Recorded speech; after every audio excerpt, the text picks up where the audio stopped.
மீன்பிடி தடைக்காலம் முடிவடைந்த நிலையில் சென்னை காசிமேடு மீன்பிடி துறைமுகத்தில் இருந்து மீன்பிடிக்க கடலுக்கு சென்ற மீனவர்கள் அதிக அளவில் மீன்பிடித்துவிட்டு மகிழ்ச்சியுடன் கரை திரும்பினர்.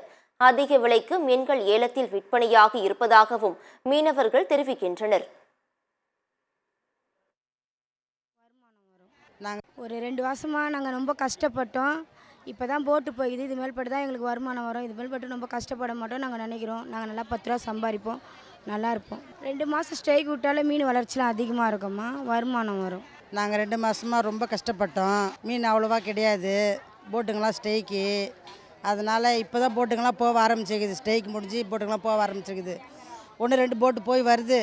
ஏதோ இனிமேல் பட்டு போட்டுங்களாம் வந்து நாங்கள் மீன் வாங்கி நிறைய சம்பாதிப்போம். ஆனால் கம்மியான சம்பாதிக்க மாட்டோம், நிறைய சம்பாதிப்போம். இப்போத்துக்கு பரவாயில்ல. முதல்ல போன 2 மாதம் ஸ்ட்ரைக்குன்னும் போது ஜனங்க அவ்வளோவா வராது.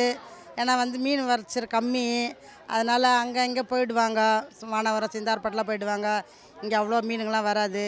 இப்போ போட்டுங்கள்லாம் போயிருக்குது. இப்போல்லாம் ஜனம் திரும்பி நிறைய வர ஆரம்பிக்குது. இன்றைக்கி அந்த சிந்தார்பட்டை மீன் விற்றோம்னா 10 ரூபா அதிகமாக விற்றாலும் பொருள் நல்லா இருக்காது. இங்கே 10 ரூபா நம்ம விலை கொடுத்து வாங்கினா கூட பொருள் நல்லா இருக்கும். நம்ம 10 ரூபா சம்பாதிக்கலாம், அவ்வளோதான். இப்போ ரெண்டு மாதம் வந்து ஸ்ட்ரைக் போட்டிருக்காங்க. ஸ்ட்ரைக்கில் வந்து போட்டில் இருக்க பழுதாக இருக்கும், வலை வேலை போட்டுங்க எதனா ரிப்பேராக இருக்கும். அந்த வேலைலாம் பார்ப்போம். வியாபாரம் ரேட்டு மீன் ரேட்டாக தான் போவோம். மீன் ஃப்ரெஷ் மீனாக வரும். மீன் கொஞ்சம் பரவாயில்ல, ரேட்டு அதிகமாக தான் போவோம். 2000 விற்கிற மீன் 3000 4000 போவோம். மீன்லாம் நல்லா ரேட்டாக தான் போவோம். எங்களுக்கு வருமானம் எதுவுமே இல்லை. 2 மாதத்துக்கு சும்மா போட்டில் தான் இருப்போம். டெய்லி நைட்டு போட்டில் தான் தூங்குவோம். எந்த வருமானம் எதுவுமே இல்லை. ஓனர் எதனா கொடுத்தா தான். போட்டில் வேலை செஞ்சால் 200 ரூபா சந்தாப்பட்டா தருவாங்க, அது மட்டும்தான் எங்களுக்கு. மற்றபடி எந்த ஒரு வருமானமும் எதுவுமே இல்லை எங்களுக்கு.